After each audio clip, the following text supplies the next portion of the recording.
You're listening to Chapter by Chapter Classics, the short-form classic literature podcast where each episode walks you through a few chapters of a great book. Previously in Wuthering Heights, Heathcliff returned after years away. Catherine's old feelings and conflicts resurfaced. Edgar tried to protect his household, and Isabella discovered too late that Heathcliff was not the romantic figure she imagined. In this episode, we're covering chapters 15 through 18, where Catherine and Heathcliff face each other in one of the novel's most intense scenes, and the story begins to pass its pain to the next generation. When you watch a video of a controlled demolition of a building. Oh, yeah. Those are always so crazy to watch. Right. There is this one specific, really terrifying second right before the collapse. Like right after the charges go off? Exactly. It's that exact moment where the explosives have already detonated and the internal foundations are, they're entirely shattered. But the structure itself is still standing. Gravity just hasn't quite caught up to the situation yet. Yeah, exactly. To anyone walking by, it looks like a totally functioning building, but the reality is it's already a ruin. It's just falling through the air. That is the architecture of a disaster right before the dust rises. It's actually a brilliant way to conceptualize narrative tension. I thought so too. Especially in Victorian literature, right? Where so much is hidden behind this, facade of normalcy until the very last possible second. Well, welcome to your custom-tailored deep dive, because today, that image of the doomed standing structure is exactly where we are operating. We are looking at the ultimate tipping point of Emily Bronte's Wuthering Heights. We really are. Specifically, we're zoning in on the explosive events of chapters 15 through 18. Our mission for you today is to, pull apart the emotional climax of the first generation's tragic love story. It's a heavy one. It's super heavy. Yeah. But beyond just looking at the wreckage, we are going to map out how Bronte uses these specific chapters as a really crucial structural bridge. They meticulously connect the parents' absolute tragedy to the dawn of the second generation. Right. And it acts as the fulcrum of the entire novel. Yeah, Bronte is doing something incredibly difficult here from a mechanical standpoint. I mean, she has to destroy her primary cast of characters, but she has to do it in a way that generates enough kinetic energy to power the entire second half of the book. The fallout basically has to become the foundation. Exactly. So the tension going into this section of the source text is just palpable. We have Edgar away at church, and Nelly, the housekeeper, has been completely strong-armed by Heathcliff into arranging this highly dangerous secret meeting with Catherine. And Catherine is terminally ill at this point. She's drifting in and out of a very, very dark headspace. So the explosives, to use our metaphor, are primed. And when we step into that room for their final encounter, it does not read like a romantic farewell at all. Oh, not even a little bit. It feels like stepping onto a psychological battlefield. Bronte completely strips away the Victorian expectation of a gentle, sanctified deathbed scene. I mean, Catherine is physically wasted away, right? She's an absolute shadow of herself. But her psychological dominance remains incredibly fierce. Totally. What we see here is the complete collapse of boundaries between love, anger, blame, and grief. They're all just mashed together. I struggle with this scene, honestly, because, when Catherine accuses Heathcliff and Edgar of breaking her heart, and then she looks at Heathcliff and asks him this bitterly cruel question. Oh, the how many years quote. Yes. She says, "How many years do you mean to live after I'm gone?" She is almost taunting him with the agonizing life he will have to endure without her. It's savage. It really is. And Heathcliff fires back with equal ferocity. He kneels beside her, she grabs his hair, and he tells her that she has killed herself, broken her own heart, and betrayed him in the process. He literally says, "I have not broken your heart, you have broken it, and in breaking it, you have broken mine." Right. Which makes me wonder, is Bronte actively trying to make us recoil from her protagonists here? If you were watching a courtroom cross-examination where both parties are completely guilty. That's a great comparison. Right. Is this meant to be the ultimate romance or a glaring warning sign about mutual self-destruction? I'd lean heavily toward the latter, though, it defies simple categorization. For Catherine and Heathcliff, emotions just aren't compartmentalized like that. No, they bleed into everything. Exactly. They have established that their souls are basically made of the exact same material. So because they are so entirely enmeshed, hurting the other person is literally an act of self-harm. Oh, that makes sense. Yeah, so when Heathcliff accuses her of killing herself, the fury stems from the fact that she is effectively murdering his soul while leaving his body behind to survive. Oh, wow. He even says, "So much the worse for me that I am strong." Like, he is actually enraged by his own vitality. He hates that he's healthy. Right. He is furious that his physical body is going to survive the death of his soul. It's this fascinating inversion of the survival instinct. And that extreme emotional violence severing the very final physical thread, keeping Catherine tethered to the living world, it's a lot. Bronte accelerates the timeline here to an almost unbearable degree. She really does. At midnight, young Catherine is born prematurely. She's described as a puny 7-month child. And then, a mere 2 hours later, the elder Catherine dies without ever regaining consciousness. She slips away without ever even knowing Edgar has returned from church. The transition here is brutal. What's so abrupt? And Bronte gives us this incredibly stark contrast in how the two men process the immediate aftermath of her death. Edgar's reaction aligns with everything we know about his societal standing, you know. Yeah, he is quietly and deeply destroyed. Exactly. He keeps a silent, loving vigil by her body. It is a very contained, socially acceptable mourning. But Heathcliff's grief isn't just an inward collapse, it's an outward explosion. It really is. Nelly finds him outside, right?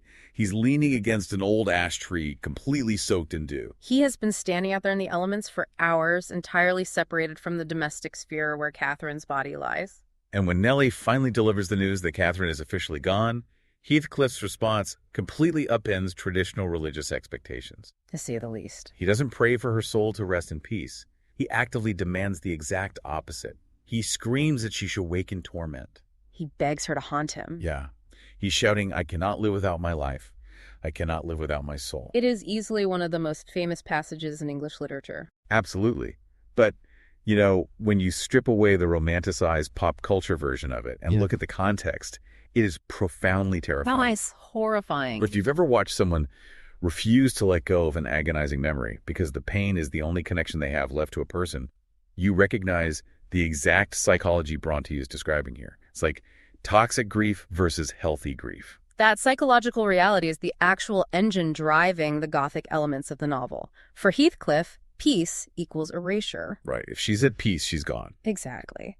If Catherine rests peacefully in heaven, which is a place he fundamentally believes he will never enter, she is entirely gone from him forever. So a haunting. A haunting, even a violent, tormenting, miserable haunting, ensures she remains present. Better to be tortured by her ghost than ignored by her spirit. Without a doubt.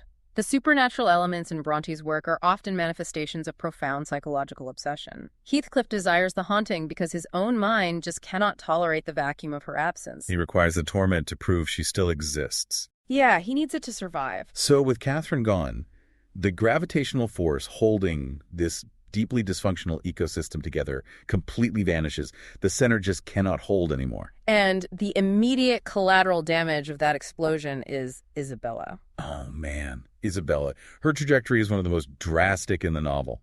Her escape from Wuthering Heights serves as a masterclass in subverting the traditional romance heroine. It really does. I mean, Bronte essentially invents the modern slasher movie escape sequence right here. Yes, she's the ultimate final girl. You have Isabella arriving at Thrushcross Grange in the middle of the night, covered in snow, completely breathless. Just terrified. And she's describing a scene of pure chaos where Hindley tries to shoot Heathcliff, ends up brutally beaten, and Isabella uses the distraction to just flee. She is literally dodging kitchen knives thrown at her head. Knocking over furniture, running for her life across the frozen moors in the dark. It's insane. What makes that sequence so compelling is how it absolutely shatters the Victorian illusion of the domestic sphere. I mean, the home was supposed to be a sanctuary, especially for a woman of Isabella's class. Right, and Bronte turns the ancestral home into a literal death trap. Exactly.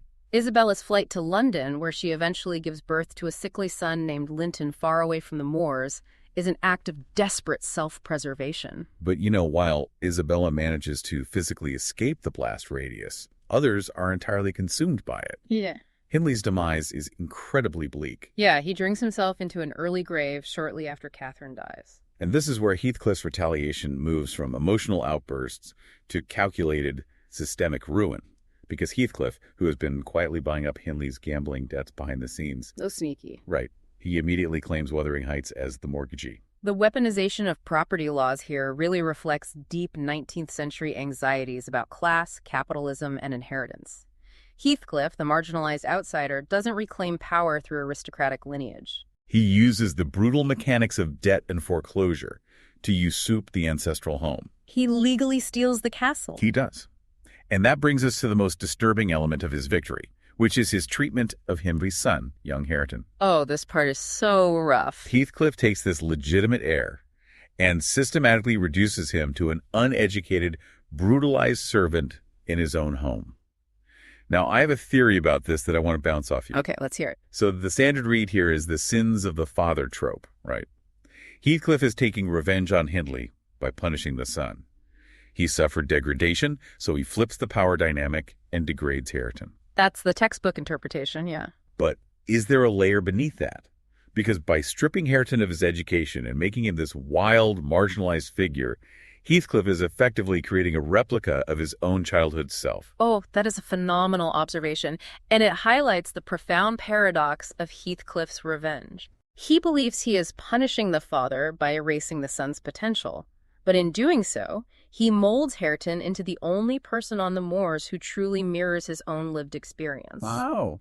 Hareton becomes a living monument to Heathcliff's own trauma. So he accidentally creates the only person who can understand him, while intentionally trying to destroy him. Exactly. And that is why the external triumph, owning the property, degrading the heir, exiling the wife, it provides absolutely no internal relief. It's hollow. Completely hollow.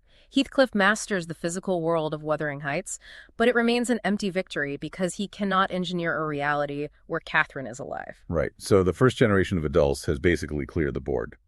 Catherine and Hindley are dead. Isabella is in exile. Edgar is a grieving hermit at the Grange, and Heathcliff is a miserable tyrant ruling over his stolen property. So to see how Bronte bridges this gap, we have to jump forward a dozen years to observe what is growing in the soil they left behind. This transition to the second generation is where Bronte's structural genius truly reveals itself. We pick up the thread by observing young Cathy, the daughter of Catherine and Edgar, growing up at Thrushcross Grange. And Edgar's approach to parenting is basically a massive trauma response. Oh, 100%. He tries to raise young Cathy in a completely sterilized, drama-free environment. It's akin to keeping a wild predator in a sanitized petting zoo enclosure. He really thinks isolation equals protection. Yeah, until she is 13 years old, the village of Gimmerton and the very existence of Wuthering Heights are entirely hidden from her. Edgar won't even permit her to walk beyond the park walls alone. He is operating under the illusion that if he can control her environment, he can somehow rewrite her genetics. Which never works. Never. Yeah. He wants to sever any connection to the violence and passion that consumed her mother. But the narrative demonstrates that the wildness is an inherited trait, not just a learned behavior. Right, because the first time Edgar is called away, ironically, to attend to a dying Isabella in London, Cathy immediately breaks containment. She doesn't even hesitate. No. She takes advantage of his absence, escapes on her pony, and heads straight for the forbidden Penistone Crags. And on her way, she gets attacked by dogs at Wuthering Heights. Which perfectly mirrors her own mother's first introduction to Thrushcross Grange years earlier. It does. The symmetry is so deliberate. When Cathy ends up inside Wuthering Heights, she meets Hareton, and their introduction is incredibly fraught. Hareton acts as her guide, right? He's showing her the moors and so-called fairy cave, but Cathy's entrenched class prejudices totally blind her. She assumes he's a servant because of how Heathcliff has raised him, the rough way he speaks, and the clothes he wears. And when she discovers that this uneducated, rugged boy is actually her cousin, she's just horrified and bursts into tears. Yeah, Nelly, who has been tracking her down, actually has to intervene and force Cathy to promise to keep the entire expedition a secret from Edgar so he doesn't fire the staff for losing his daughter. What we're witnessing in chapters 15 through 18 is a narrative reset, but a deeply corrupted one. Like putting the pieces back on the board. Exactly. Bronte places the pieces back on the board in their original starting positions. We once again have two isolated houses, wild children roaming the dangerous moors, and secret alliances being forged entirely behind the backs of the oblivious adults. But it's not just a simple rerun of the past. Far from it. The tragedy of the parents has calcified into the unshakable foundation for the children's story. So all those traits are passed down. Yeah, young Cathy's deeply ingrained entitlement, Hareton's systemic degradation, the impending arrival of Isabella's fragile son, Linton, These aren't just random character traits. They are the direct, inescapable consequences of the emotional explosions we witnessed in Catherine's death and Heathcliff's subsequent crusade of revenge. The first generation's sins have literally become the second generation's starting line. It is incredibly satisfying to step back and view the architecture of the novel from that altitude. To kind of recap this massive shift for you listening, we started in the suffocating intensity of Catherine and Heathcliff's final encounter. Where the boundaries of love and destruction completely dissolved. Right. And that psychological warfare led straight into Catherine's death and the premature birth of her daughter.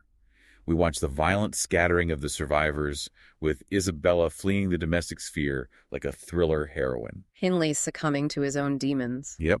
And Heathcliff using the ruthless tools of capitalism to claim Wuthering Heights as his dark prize.